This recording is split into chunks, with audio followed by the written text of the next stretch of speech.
Bien, vamos a dar inicio. Buenos días con todos los participantes. Le damos la bienvenida desde el Ministerio de Salud y la Dirección de InfoSalud. Bienvenidos a la telecapacitación del día de hoy, donde hablaremos sobre el manejo clínico terapéutico de la fiebre amarilla.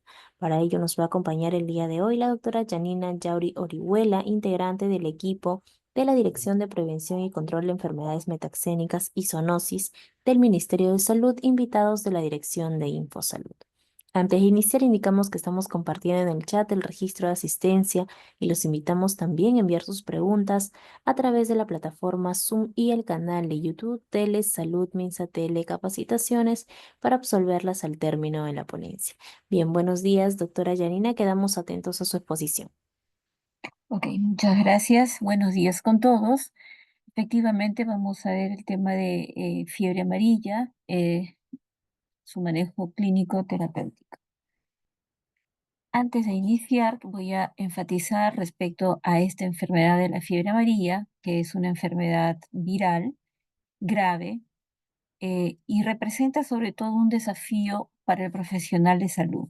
Por lo tanto, es importante que cada uno de los profesionales de la salud eh, reconozcan los signos y síntomas de manera oportuna, de manera temprana, cuando tengamos un paciente probable o sospechoso de fiebre amarilla, según el contexto epidemiológico en el que nos encontremos.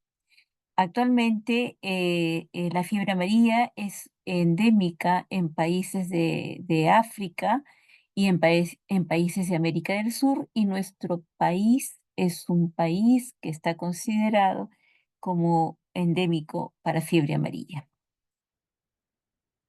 Es causado por un virus de tipo ARN virus de la familia Flaviviridae. ¿Y cómo se transmite al ser humano? A través de la picadura de un mosquito, en este caso el mosquito que pica que transmite la enfermedad de la fiebre amarilla en la fiebre amarilla selvática es el Aemagogos y el Sabetes. Son dos tipos de especies de mosquitos que se encuentran en la selva. Cuando hablamos de fiebre amarilla urbana, estamos hablando de que el vector transmisor de este agente o virus es el Aedes aegypti. Es por eso la importancia y el riesgo de la dispersión de esta enfermedad, porque actualmente la tenemos en la zona selvática. Pero si esta enfermedad sale a la zona urbana, se dispersa, y como tenemos el Aedes aegypti disperso en todo el país, entonces el riesgo inminente de un brote de una epidemia por fiebre amarilla en el país es alto, es grande.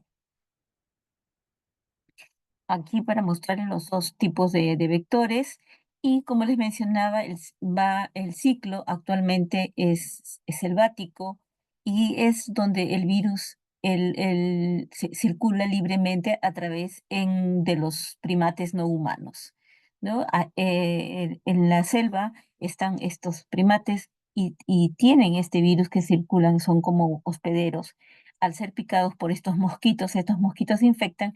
¿Y qué sucede cuando el hombre ingresa a la selva, es picado por estos mosquitos? Entonces se infecta del virus de la fiebre amarilla y puede generar la enfermedad. Ahora, si esta persona llega a la zona urbana, este, eh, el riesgo de que sea picado por un mosquito de la Aedes aegypti en esa zona existe, y a su vez, este mosquito que se infecta a esta persona que está infectada puede contagiar sucesivamente a otras personas. Por eso que toda persona que es sospechosa o confirmada de fiebre amarilla y es tratada en un establecimiento de primer nivel de atención, del segundo o una unidad de cuidados intensivos, tiene que estar cubierto con mosquiteros para evitar la transmisión a través de los mosquitos, ¿no? Ok. Eh, Respecto a la presentación del cuadro clínico, en realidad un buen porcentaje, prácticamente el 55% de ellos es asintomático. Probablemente no nos demos cuenta de que esa persona haya sido infectada por la fiebre amarilla, pero sí el riesgo de que esa persona no haya estado vacunado, ¿no? Los factores de que no haya estado vacunado, de que haya ingresado a las zonas endémicas en la selva, se haya internado por motivos laborales y puede haber sido picado, pero no desarrolla la enfermedad, entonces está dentro del grupo de los asintomáticos. El otro porcentaje es el porcentaje de un 33% que presenta la enfermedad y de una fase inicial de infección pasa a una fase de remisión y sale de la enfermedad. Pero existe el tercer grupo, que es aproximadamente el 12% de los que son infectados por este virus, que sí desarrollan una enfermedad grave de la fiebre amarilla, ¿no? Entonces, es importante tener conocimiento de esto y ello nos va a guiar para poder determinar de ti- tiempo y precozmente estos casos de fiebre amarilla.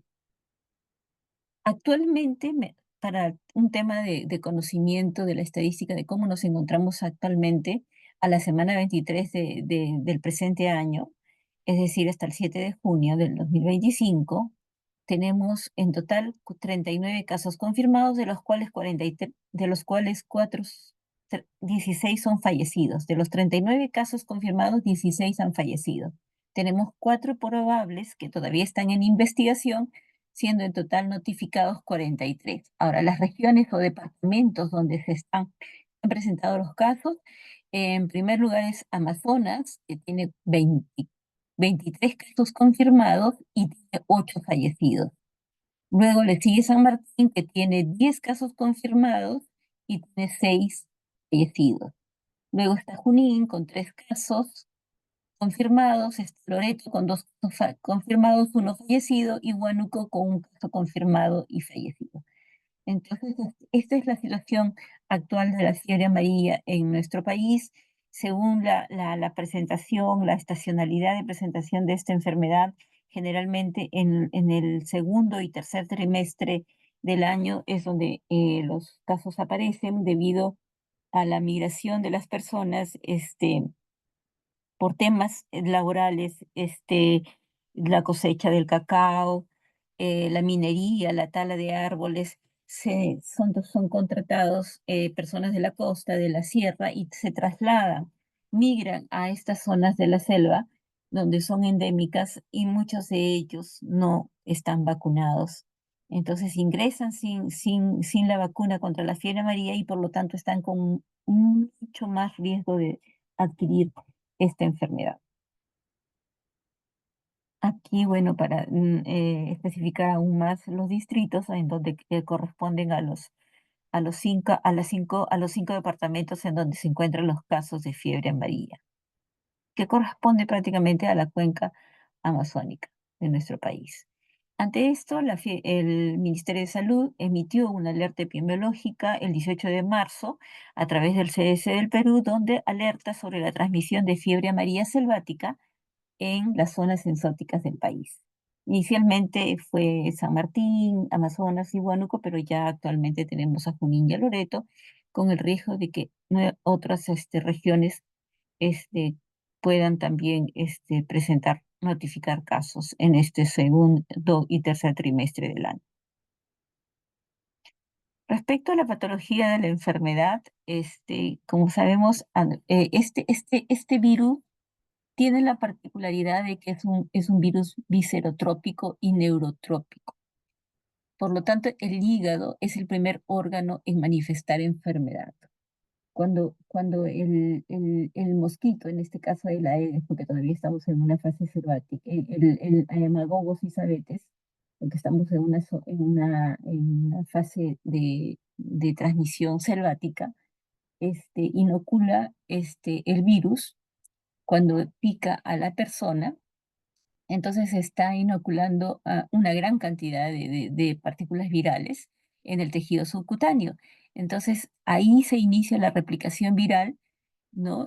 Y luego en el sitio de la inoculación, y a su vez se disemina y llega hasta el hígado, hasta el riñón, hasta el sistema nervioso, donde son las zonas donde tienen predilección, ¿no? Entonces, y logran llegar y replicarse aún más. Entonces, eso sería la fase de viremia, donde, y que comprendería el periodo de incubación que dura aproximadamente entre 0 a 6 días.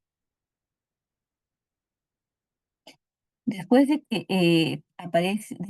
aproximadamente 3 a 6 días, después de la picadura del mosquito infectante, empiezan a aparecer los síntomas y signos en la persona, ¿no? Entonces es más o menos el periodo de incubación que se tiene, que varía entre 3 a 6 días.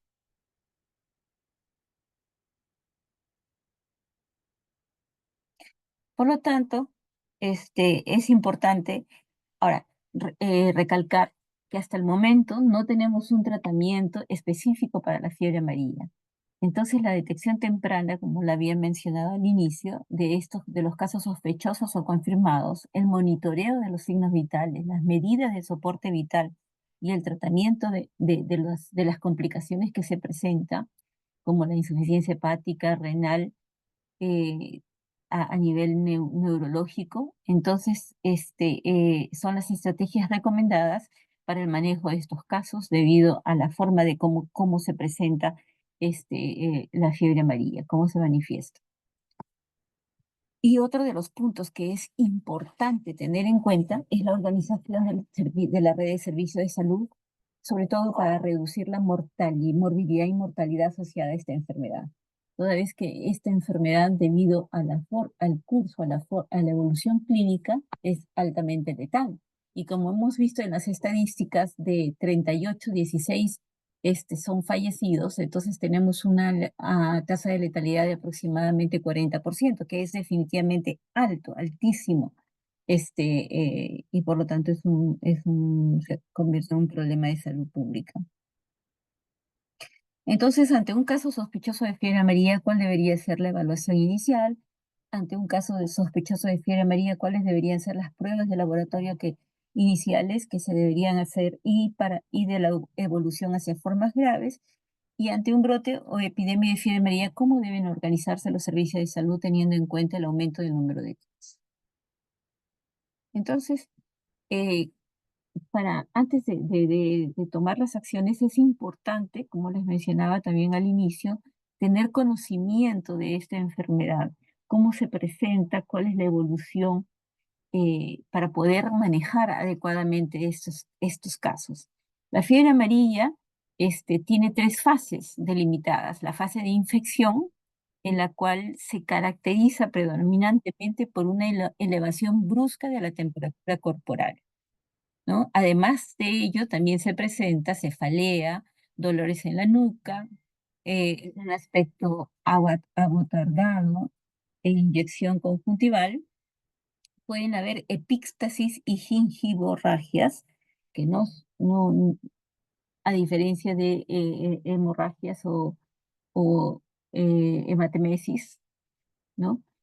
Puede presentarse también algo que es característico en la fiebre amarilla, en el periodo de infección, es la bradicardia relativa, es decir, o signo de Fayette, ¿no?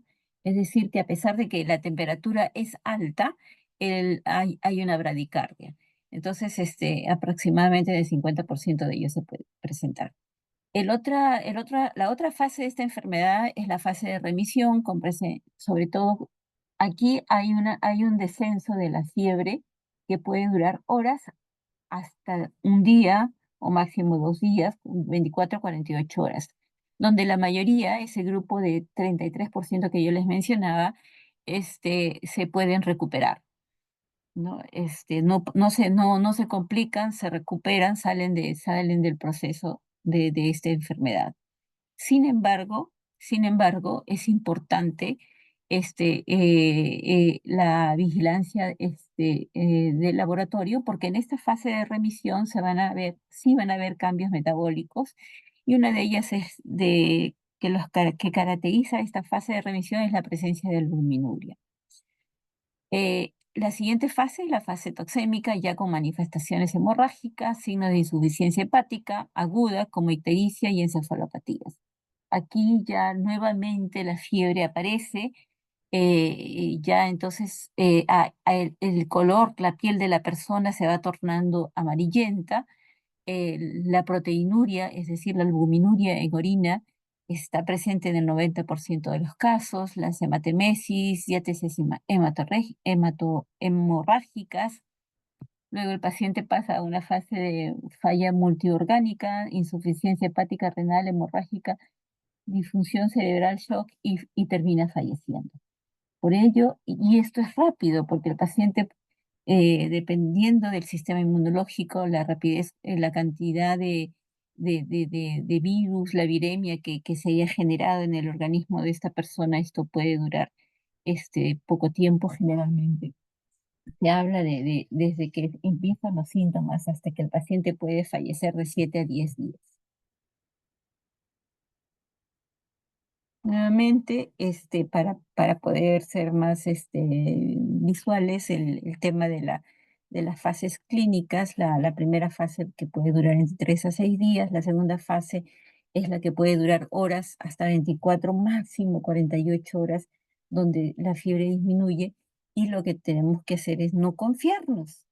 Entonces puede haber una sensación de mejoría transitoria, pero en realidad no sucede eso. Es cierto que muchos de ellos ya resuelven, salen del proceso de la enfermedad, pero no podemos confiarnos como personal de salud. Entonces, aquí en esta fase ya nuevamente, como había mencionado, la reaparición de la fiebre, la ictericia, el dolor abdominal es mucho más intenso, los vómitos, ya hay hemorragias por, por muchos lugares, hay una oliguria, aniguria o anuria, es decir, disminución o ausencia de la orina, que conlleva una falla renal, las alteraciones neurológicas, agitación, confusión, convulsiones, coma, falla hepática renal y una mortalidad elevada. Entonces, es importante, como les decía al inicio, el reconocimiento de estos signos y síntomas para poder abordar el caso, abordar de la manera más adecuada y oportuna.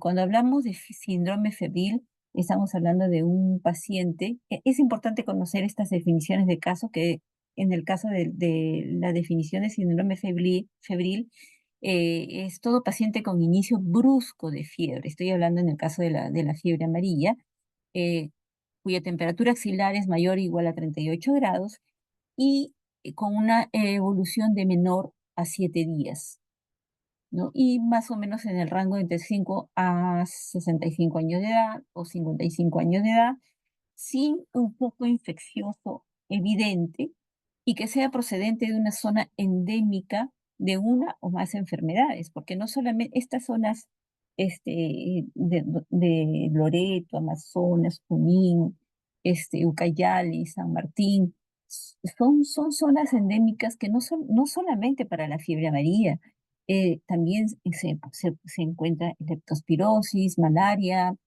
hepatitis, dengue, bartonelosis, oropuche, mayaro.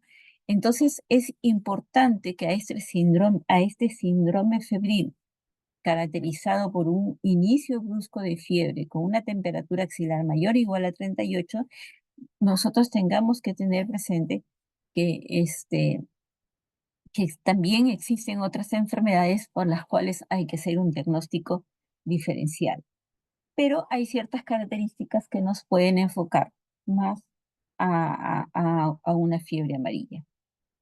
Estas enfermedades son consideradas de notificación obligatoria, ¿no? Son cuadros febriles sin foco infeccioso evidente.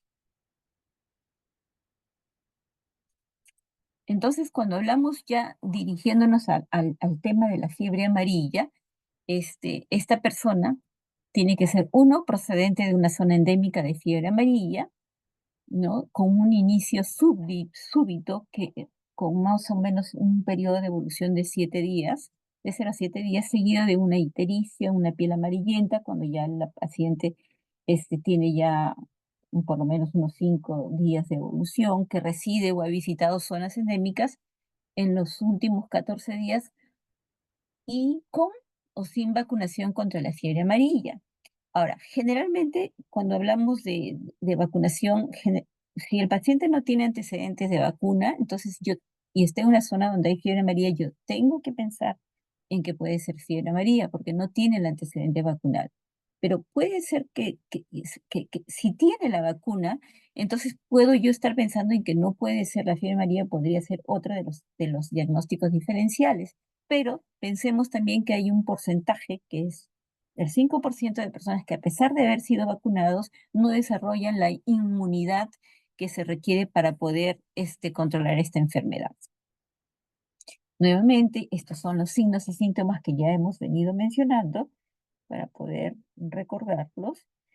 Y cuando hablamos de ya desde el punto de vista laboratorial, para hablar de confirmado, entonces nosotros, el laboratorio es el que nos da el nombre y apellido de esta enfermedad, ¿no? Si es positivo, este, a fiebre amarilla, ¿no?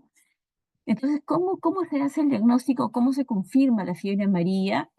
Hay tres formas de poder hacer el diagnóstico o determinar que es un caso confirmado de fiebre amarilla.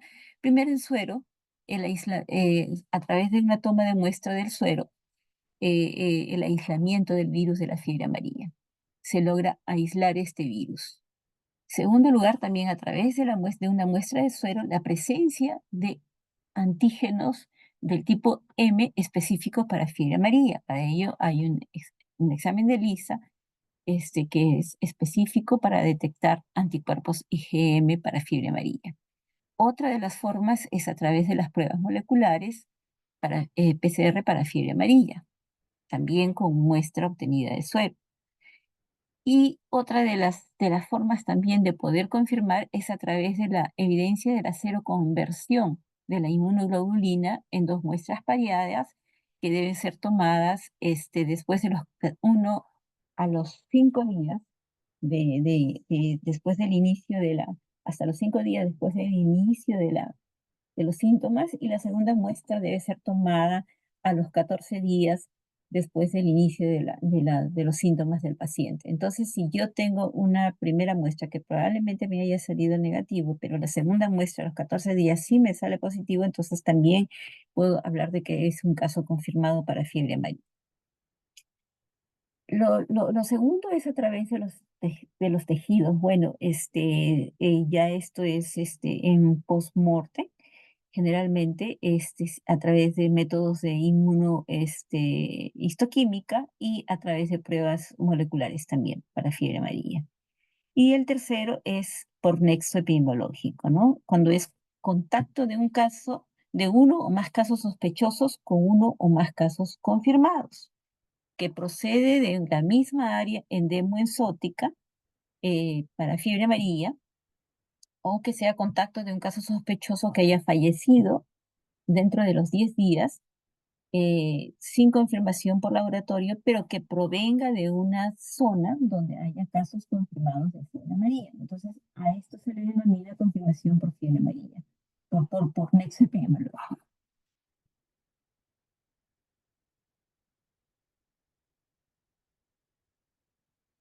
Entonces, cuán importante es saber y conocer en qué momento yo debo tomar las pruebas de laboratorio, ¿no?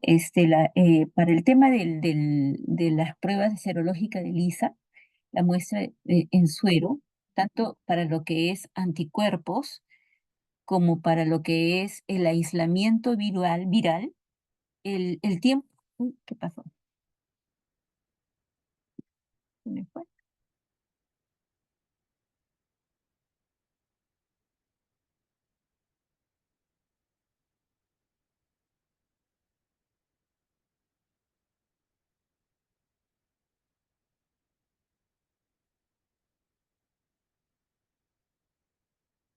Ok. Entonces, es importante saber el tiempo oportuno para la recolección de la muestra. Cuando estamos hablando de la prueba serológica ELISA y la muestra para el aislamiento viral no debe excederse, la recomendación es que no debe excederse los 5 días, máximo para la prueba serológica 7 días, pero no debería ser, y para el aislamiento viral menos, mayor de 5 días.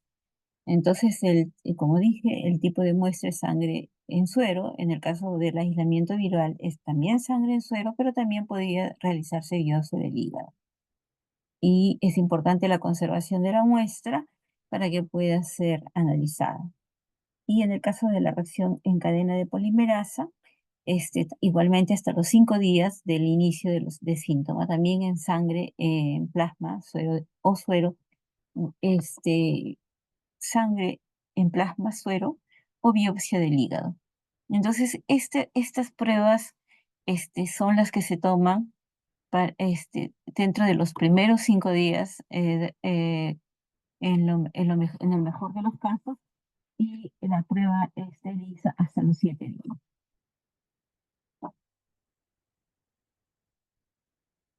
Ok. Entonces, en el caso de la prueba, ay, Dios mío, ¿por qué se me está yendo?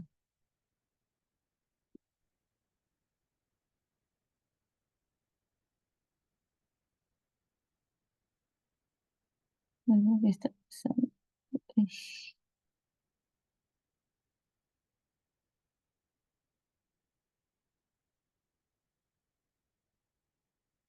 Ok, entonces si tenemos un caso sospechoso de fiebre amarilla, ¿no? Con inicio de síntomas, entonces lo que debemos hacer es tomar la prueba para el diagnóstico. Ahora, pero eso sí, aquí tengo que recalcar que lo más importante es el manejo del paciente. El tema de la muestra para el diagnóstico confirmatorio, en realidad está por debajo de las prioridades del manejo del paciente. Pero si tenemos la oportunidad de poder realizar luego de haber estabilizado al paciente, es tomar este tipo de exámenes, ¿no? Como les mencionaba, el ELISA y la prueba molecular dentro de los 5 días. Si es positivo, entonces es caso confirmado. Si fuera negativo, tenemos todavía la opción de la prueba de ELISA, que de ser positivo, el diagnóstico se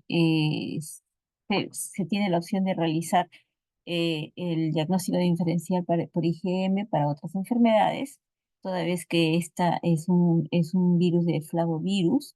Entonces, si resulta positivo, se confirma que es una infección reciente, y si fuera negativo, es un caso, es, se determina como un caso probable de fiebre amarilla. Acordémonos que todavía tenemos tiempo para poder solicitar una segunda muestra aproximadamente a los 14 días, una muestra pareada de fiebre amarilla, para poder determinar si es un si un caso de fiebre amarilla o se excluye de ser un caso de fiebre amarilla.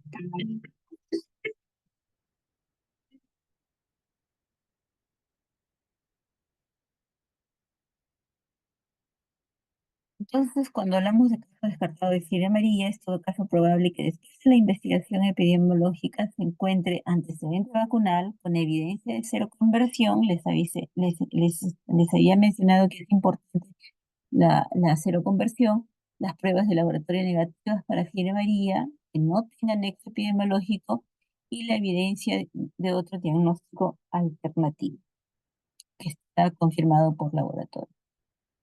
Ahora, con respecto al manejo clínico terapéutico del paciente, de todo paciente sospechoso o confirmado de fiebre amarilla, es principalmente de soporte sintomático. En fin, prevenido. Ay, un momento, me disculpan, por favor, porque me están insistiendo aquí. Estoy en una presentación, no puedo hablar. ¿Ah?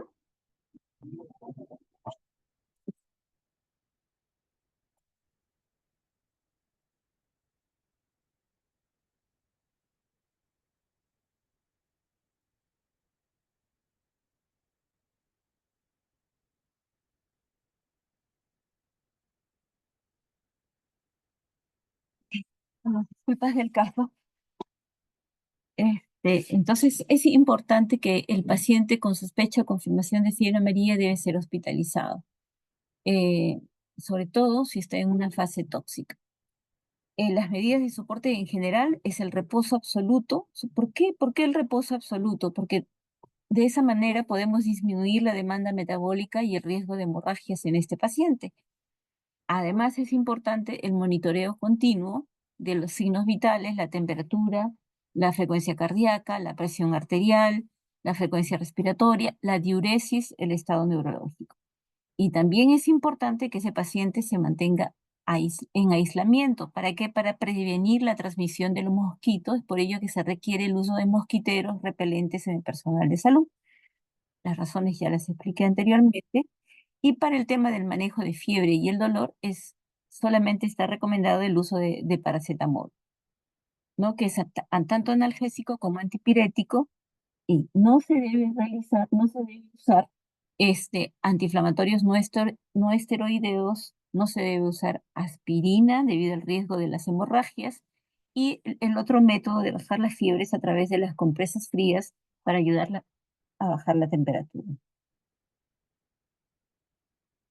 Ok, ahora, el paciente generalmente si tiene días de haber evolucionado desde el inicio de los síntomas, porque cuando llega al establecimiento de salud del primer nivel de atención, puede estar en su tercero, cuarto día, generalmente llegan cuando están en el quinto día.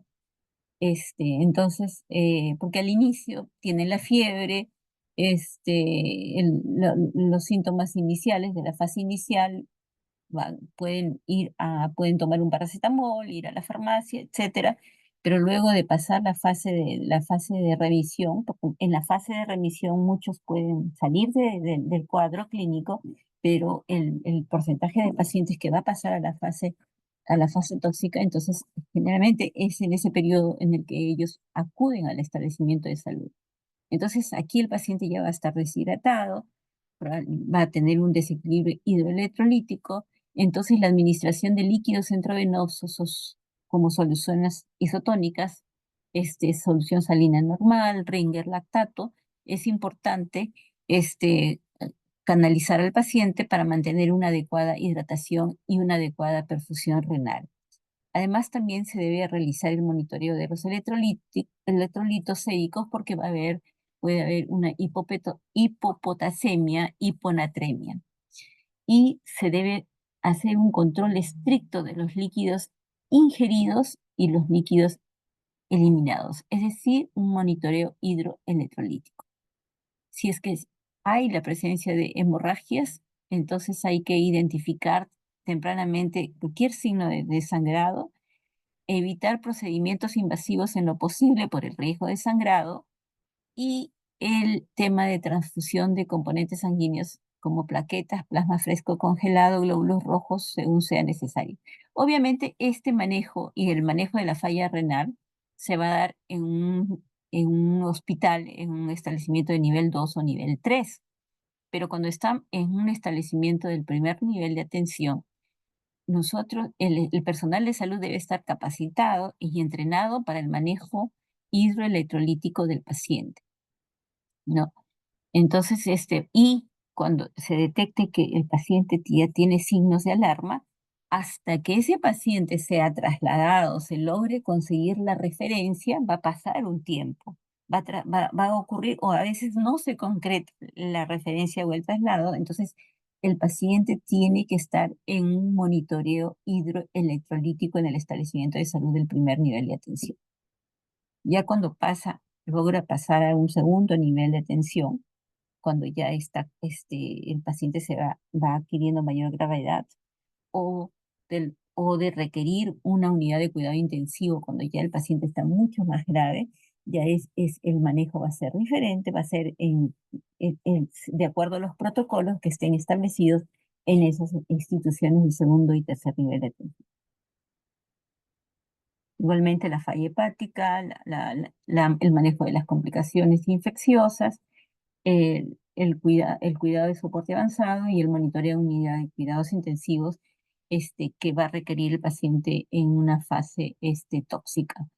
Eh, pero acá lo importante, y por ello hablaba también de la organización del sistema de servicio de salud debido a este tema de la referencia, ¿no? De la detección temprana de los signos y síntomas de alarma para poder referir al paciente. Y generalmente cuando el paciente llega al establecimiento es porque desde de la fase de remisión han pasado ya a la fase tóxica y van al establecimiento, van a buscar ayuda al establecimiento de salud. Ahora, para otra de las formas de poder determinar el estado de evolución y gravedad del paciente es a través de los exámenes de laboratorio. Exámenes de laboratorio que deberían existir en un establecimiento de primer nivel de atención, como son las transaminasas, como son un hemograma, un recuento de plaquetas, un examen de orina para determinar proteinuria, es decir, albuminuria.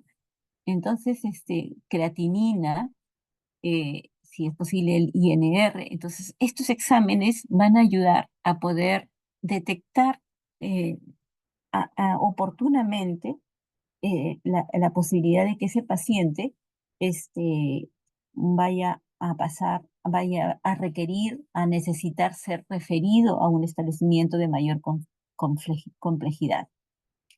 Eh, en la fase de infección, si tenemos las transaminasas mayor a 5 a 5 del valor normal, un recuento de plaquetas, el paciente está en una atención de atención primaria, que un recuento de plaquetas menor de 50.000 y hay presencia de proteínas en sangre.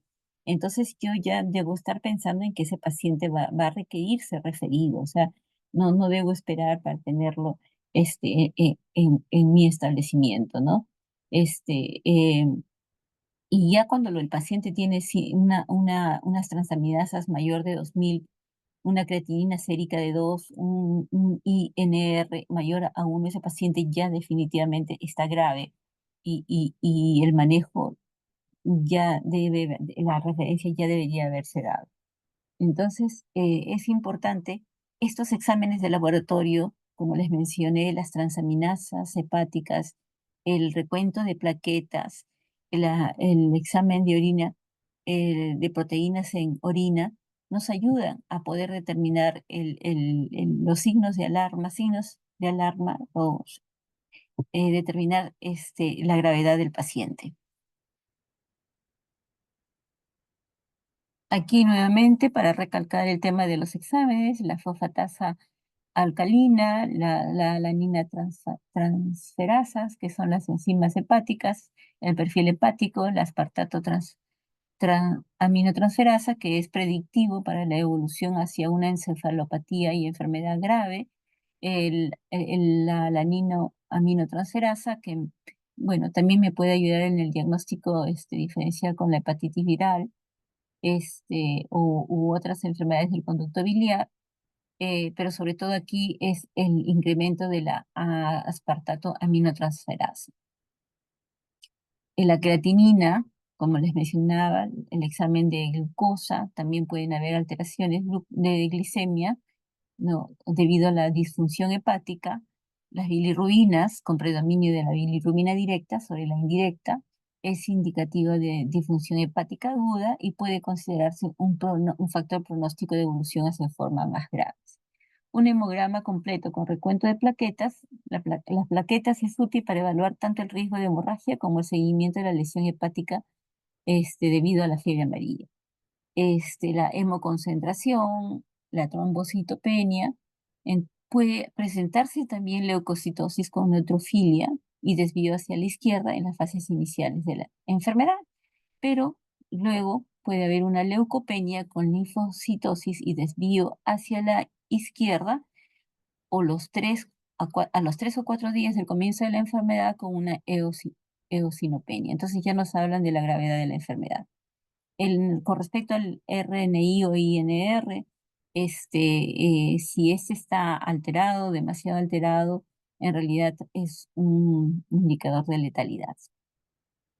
Y con respecto a la orina, la presencia de proteinuria también es un indicativo de formas graves de enfermedad.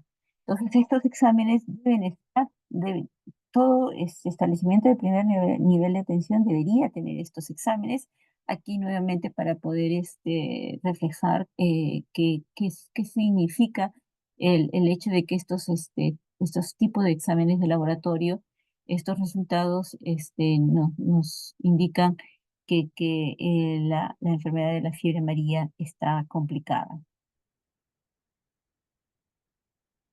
Y respecto al tema de lo que de la presentación clínica y respecto al tema de la viremia, ¿no? Como les decía, el periodo de incubación es de 0 a 6 días, desde que es picado por el mosquito. Entonces al día 0 es el día de mayor concentración viral. Entonces aquí empiezan los signos y síntomas y luego empiezan a disminuir a partir del quinto día. Por ello que es importante que las pruebas de muestras de laboratorio sean tomadas dentro de los 5, o bueno, hasta los 7 podría ser, pero dentro de los 5 días es mucho mejor para poder tener resultados en las pruebas de diagnóstico laboratorial. eh, el, el, el IgM aparece a partir del tercer día, pero generalmente mayor concentración es a los 5, 6, 7 días, por ello que este es el periodo oportuno para poder tomar el ELISA para IgM, ¿no?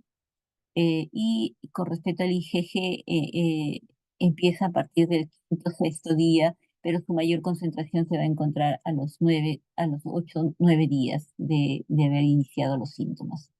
Y esto se correlaciona con el tema de las fases de esta enfermedad, ¿no? En la fase de infección, la fiebre, debido a la viremia, el dolor de cabeza, la mialgia, ¿no? Que se manifiesta en estos primeros días. Luego viene un periodo de remisión donde baja la viremia, es cierto, y las personas que van a poder salir del cuadro de esta enfermedad, su sistema inmunológico, los anticuerpos van a poder neutralizar a estos virus y el paciente va a salir, pero aquellos que no van a salir van a persistir va a reaparecer la fiebre, el dolor de cabeza, y lo que va a suceder es que la albuminuria, por eso les decía, en la fase de remisión es importante que el examen de orina se realice, porque si esta albuminuria empieza a aparecer y a aumentar, a incrementarse, eso ya es un indicativo de que ese paciente pasa a la fase tóxica. La disminución de la orina también durante esta fase de remisión. Por eso, en esta fase de remisión, si bien es cierto, disminuye la fiebre o desaparece la fiebre, pero no podemos confiarnos, porque por ello debemos hacer los exámenes de laboratorio que nos ayudan a pronosticar que ese paciente va a pasar a la fase tóxica, ¿no? Igualmente, empieza el color amarillento, ¿no? De la piel, los sangrados, empiezan a incrementarse. Entonces, ese paciente está pasando a la fase tóxica. Entonces, en el grupo A, es decir, aquellos que van a ser manejados en la atención primaria, los pacientes que van a presentar fiebre, dolor abdominal y náuseas, que es característico en la fase de infección, es importante los hallazgos, los análisis de laboratorio. Si bien es cierto, son inespecíficos porque no es específico para la fiebre amarilla, pero sí nos ayudan a predecir la evolución del paciente, ¿no? Ahora, las hemorragias que el paciente también puede presentar, llámese gingivorragias, epíxtosis, ¿no? Entonces pueden ser manejados en el primer nivel de atención. La dificultad de atención. La dificultad de ingestión puede crear cuadros debido a las náuseas, a los vómitos, el paciente puede presentar cuadros de deshidratación que deben de manejarse, o la intolerancia oral. Entonces ese paciente debe ser manejado endovenosamente. La hidratación debe ser endovenosa y oral si es que es permitido, ¿no? Pero acá lo que hay que hacer es reponer las pérdidas hídricas con una expansión volémica inicial de 20 mililitros por kilogramo de peso. Este periodo debe ser monitoreado estrictamente, tanto el balance hídrico como electrolítico, durante las 24 horas. Y para el dolor y la fiebre, como ya había mencionado, se administra paracetamol con un máximo de 2 gramos por día. Y aquí también hay que tener cuidado por el tema hepático, ¿no? Para evitar porque el hígado es uno de los órganos que más se afecta. Entonces, el manejo en la atención primaria eh, debe ser este, eh, pero con este cuadro clínico. Pero si el paciente tiene un cuadro clínico que ya manifiesta una fase tóxica, ese paciente tiene que ser referido, pero no va a ser referido sin haber sido canalizado, sin haber sido monitoreado, sin habérsele hecho un balance hidroelectrolítico y la posibilidad de habérsele hecho esos exámenes de laboratorio, como son las transaminasas, sobre todo la AST, el examen de albuminuria, el recuento de plaquetas, que también es muy importante. Entonces, y con todo eso, mientras espera la referencia, se va manejando al paciente, monitoreando y con todo eso se transfiere al paciente. Es muy importante que su sistema de servicio de salud esté organizado de tal forma que ante la presencia de un caso como este, eh, se pueda tomar las decisiones oportunas. Bueno, aquí la temperatura que uno hay que tomar debe ser mayor o igual a 38 grados. Pero aquí es importante no haber podido evidenciar un foco infeccioso. Y lo otro que es importante es la zona endémica, ¿no? Y que no tenga este antecedente vacunal, ¿no? Entonces, eso es muy importante cuando uno evalúa a un paciente. Y si ese paciente ya vino porque generalmente se presentan ya cuando, repito, cuando ya el paciente está en una fase tóxica, entonces ese paciente canalizarlo, manejar la hidratación, el balance hidroelectrolítico, mientras va gestionando la referencia de ese paciente a un nivel de mayor complejidad. Mientras esté en nuestro primer nivel de atención, el reposo absoluto y la hidratación y el manejo electrolítico es lo más importante que podamos hacer. Bueno, aquí nuevamente para poder reforzar el tema del manejo en el primer nivel de atención. Y aquí es importante la decisión que tome el personal que está manejando al paciente, eh, la decisión oportuna de trasladar a ese paciente en las condiciones adecuadas a un centro asistencial de mayor nivel de resolución o una unidad de cuidado intensivo. Entonces, para ello, la decisión que vaya a tomar el médico tratante va a ser muy importante porque va a definir la sobrevida o no de ese paciente. Nuevamente mencionarles que vigilar el equilibrio hidroelectrolítico es importante, el monitoreo es constante. Este, eh, la mejor manera de cuantificar una hidratación adecuada es la observación de la diuresis. Y esta debe estar en un rango de 0,5 a 1 mililitro por kilogramo de peso por hora. Por lo tanto, cada hora hay que estar controlando el manejo hidroelectrolítico y las funciones vitales cada 4 o 6 horas en la fase de infección y luego, si está en la fase tóxica, debe ser cada 1 o cada 2 horas el monitoreo de las funciones vitales de ese paciente. Bueno, acá nuevamente es importante canalizar al paciente con una gran número 18-20 este, y la hidratación. Igualmente,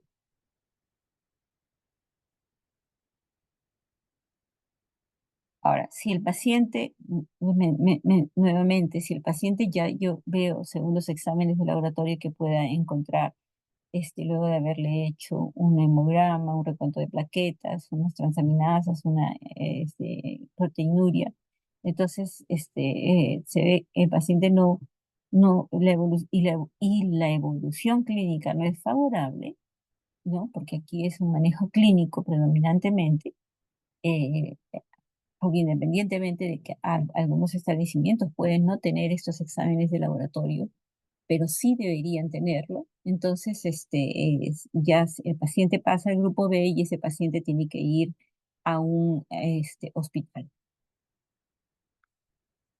Y si el paciente tiene una evolución mucho más tóxica, ese paciente debe ser enviado a una unidad de cuidados intensivos. Entonces, la decisión, como les mencionaba, del profesional de la salud es importante para poder derivarlo a un hospital, a una unidad de cuidado intensivo.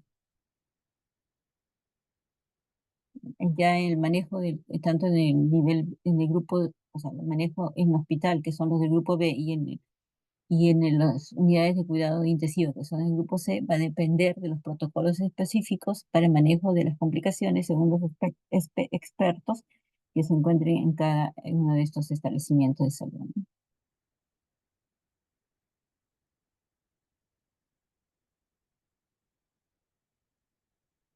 Ok, entonces aquí he presentado este flujograma para la sospecha clínica de fiebre amarilla, pero también lo tenemos aquí en este cuadro que está mucho más vistoso, en donde la evaluación inicial del paciente es importante.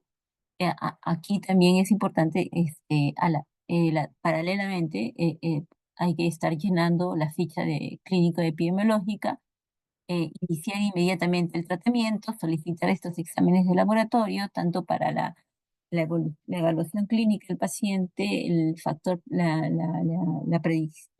predictivo del paciente, como para el diagnóstico de la enfermedad, ¿no? Entonces, si este paciente se encuentra en mal estado, entonces ese paciente va a requerir ser hospitalizado, ya sea ser hospitalizado en UCI, o si no, de lo contrario, va a ser requerido en hospitalización, ¿no? Va a depender del estado de gravedad del paciente. Nuevamente aquí, recalcar la organización de los sistemas de salud, de la fiebre amarilla en contextos de brotes y epidemias. Estos servicios deben estar preparados para atender la demanda de casos sospechosos y confirmados de fiebre amarilla. Deben estar preparados para poder referir al paciente en el momento oportuno hacia los establecimientos de mayor complejidad. Entonces, y ante una situación de epidemia, este, eh, es- a nivel de estas zonas endémicas, probablemente zonas muy alejadas donde el acceso geográfico es difícil, y la accesibilidad al sistema de salud también es bastante difícil. Sí debería haber por lo menos un hemograma completo con recuento de plaquetas y transaminasas. Esto puede hacer la diferencia en el manejo de estos pacientes y de ello depender la sobrevida de un paciente con fiebre amarilla, ¿no? Acá recalcar el tema de la importancia de por qué las transaminasas, por qué el hemograma y el recuento de plaquetas. Entonces, nuevamente recalcarles y qué significa cada uno de ellos. Entonces, actualmente, como Ministerio de Salud, debido a que estas zonas endémicas no solamente presentan la fiebre amarilla, presentan otras enfermedades, como la leptospira, la fiebre oropuche, la fiebre Mayaro, la enfermedad de Mayaro, leptospirosis. Entonces, el personal de salud debe estar capacitado para poder realizar el diagnóstico diferencial.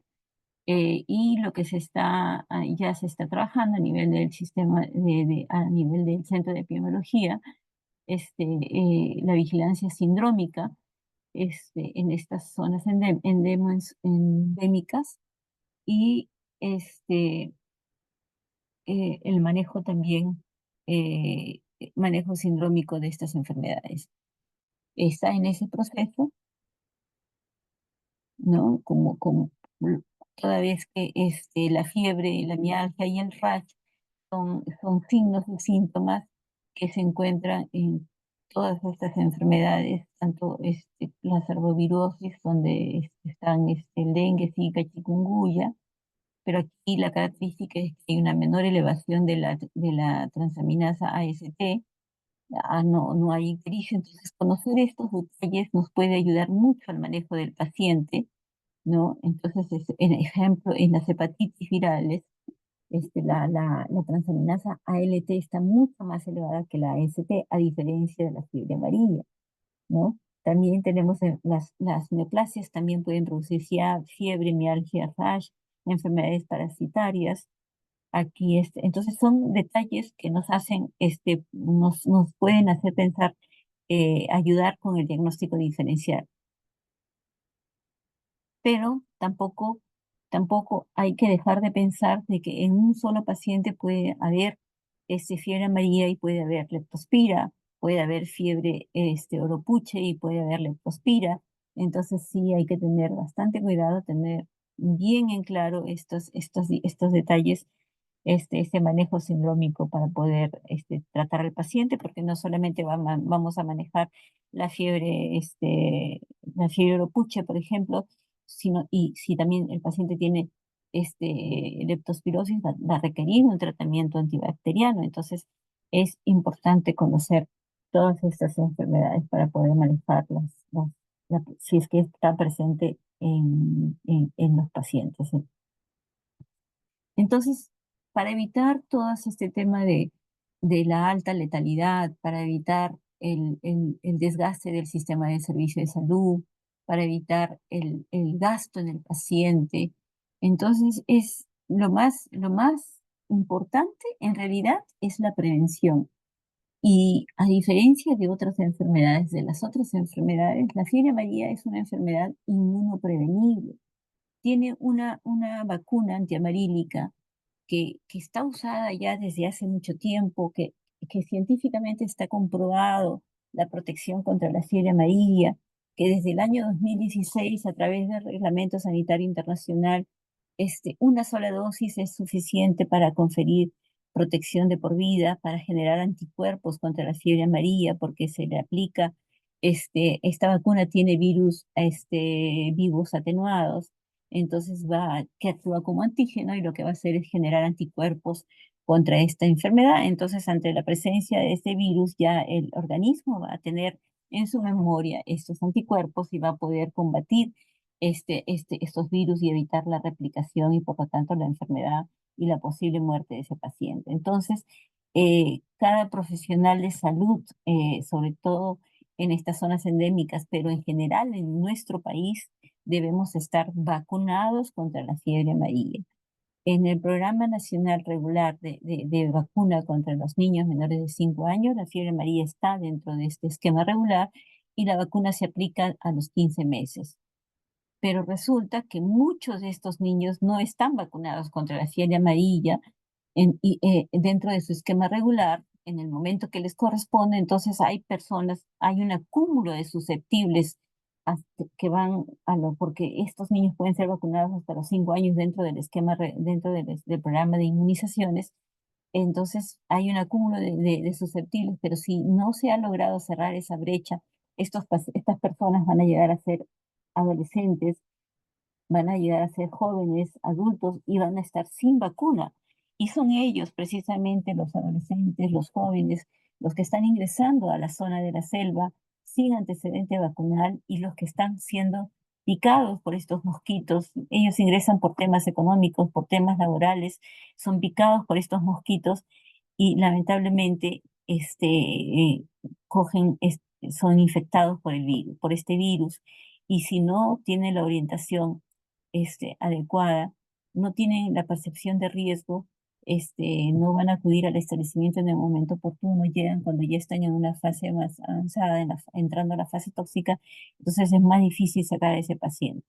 Entonces, para evitar todo esto, lo importante es la prevención, es la vacunación, Además a esto se suma el uso de repelentes cuando viajamos a estas zonas endémicas, usar ropas con mangas largas y la eliminación de los mosquitos.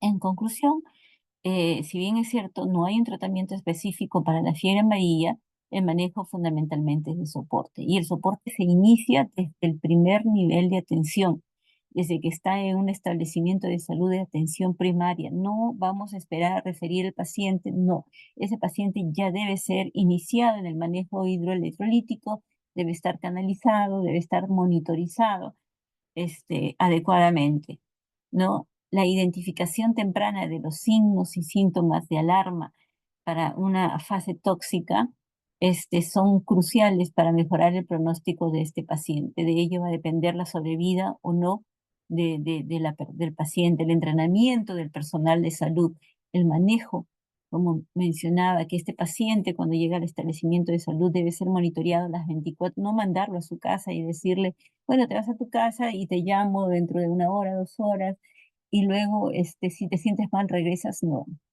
estos pacientes evolucionan tan rápido, porque cuando llegan al establecimiento ya ese paciente por lo menos ha pasado unos 3, 4, 5, 6 días de evolución y ya está entrando entonces a una fase crítica y no podemos confiarnos. Entonces, nuevamente repetir que la vacuna es la estrategia más efectiva para controlar la enfermedad. Bueno, eso es todo lo que les quería transmitir ahora. En realidad, está en manos del personal de salud, el manejo de este paciente, la sobrevida de este paciente, el reconocimiento de estos signos y síntomas de alarma para la cual depende la sobrevida de este paciente. Bueno, muchas gracias. Eso es todo lo que quería compartir. Bien, muchas gracias, doctora Yanina Yauri, que nos ha acompañado el día de hoy por la excelente exposición que nos está brindando. Agradecemos también a todos los participantes. Los invitamos a que puedan ir colocando sus preguntas, sus dudas en el chat para que la doctora nos pueda ayudar a resolverlas.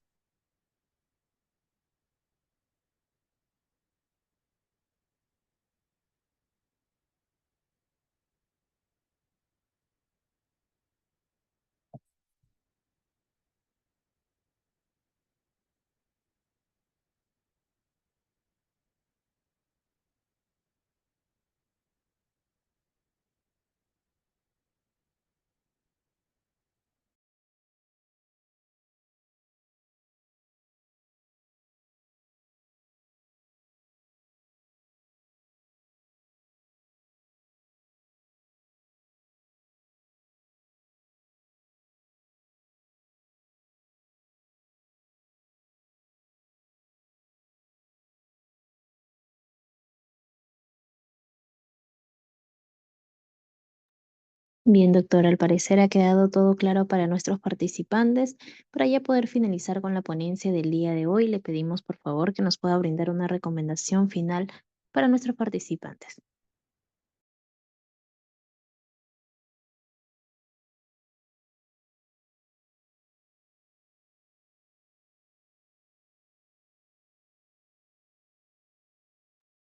Doctora Yanina, ¿nos logra escuchar?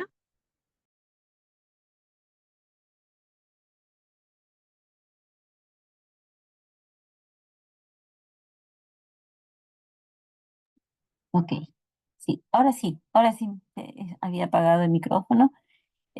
Como les mencionaba, lo importante que es eh, el, el, el manejo del paciente desde que llega al establecimiento de salud, en un establecimiento de primer nivel de atención, porque el paciente va a llegar a un establecimiento de primer nivel de atención y el poder brindarle el soporte adecuado eh, a este paciente y poder brindarle la posibilidad de realizarle los exámenes de laboratorio básicos como el hemograma, el recuento de plaquetas, el examen de orina para determinar proteinurias, nos pueden ayudar como indicadores predictivos de la evolución de ese paciente y a tomar la decisión adecuada de poder referir oportunamente a ese paciente y ya tener un sistema de salud, de servicio de salud organizado para poder saber a ese establecimiento le corresponde referir a tal lugar y cuál es el medio para poder transferir a ese paciente, referir a ese paciente y no esperar a preguntar a qué establecimiento tengo que referirlo. Si ese paciente está muy grave, tengo que referir a un hospital que tenga unidad de cuidados intensivos. No puedo referir a un hospital donde no haya unidad de cuidados intensivos. Entonces, son detalles que ya deben conocer el personal de salud de las diferentes regiones, sobre todo aquellos que están en las zonas más alejadas. Y mientras tengan al paciente en sus manos, ese paciente debe estar canalizado con una vía parenteral, siendo hidratado y controlando estrictamente cada hora el manejo hidroelectrolítico de ese paciente. Este, Realmente de eso va a depender la sobrevida de ese paciente. Y por otro lado, la vacuna. Recomendar a todas las personas que están en estas zonas endemensóticas y nosotros, todo el país en general, por ser considerado un país como endémico para fiebre amarilla, debemos estar vacunados, porque en algún momento de nuestras vidas hemos viajado o estamos viajando a la selva, entonces el no vacunarnos significa que estamos exponiéndonos a un riesgo de poder coger esta enfermedad. Eso sería todo. Bien, muchas gracias, doctora Yanina Yauri, que nos ha acompañado el día de hoy del equipo técnico de la Dirección de Prevención y Control de Enfermedades Metaxénicas y Zoonosis. Ha sido un gusto tenerla con nosotros y esperamos que nos pueda volver a acompañar en una siguiente oportunidad. Agradecemos también a todos nuestros participantes y recuerden suscribirse a nuestro canal de YouTube, Tele Salud Minsa Tele Capacitaciones, visitando también nuestras redes sociales para mantenerse informados sobre las próximas actividades educativas. Muchas gracias y que tengan buen día. Buenas tardes.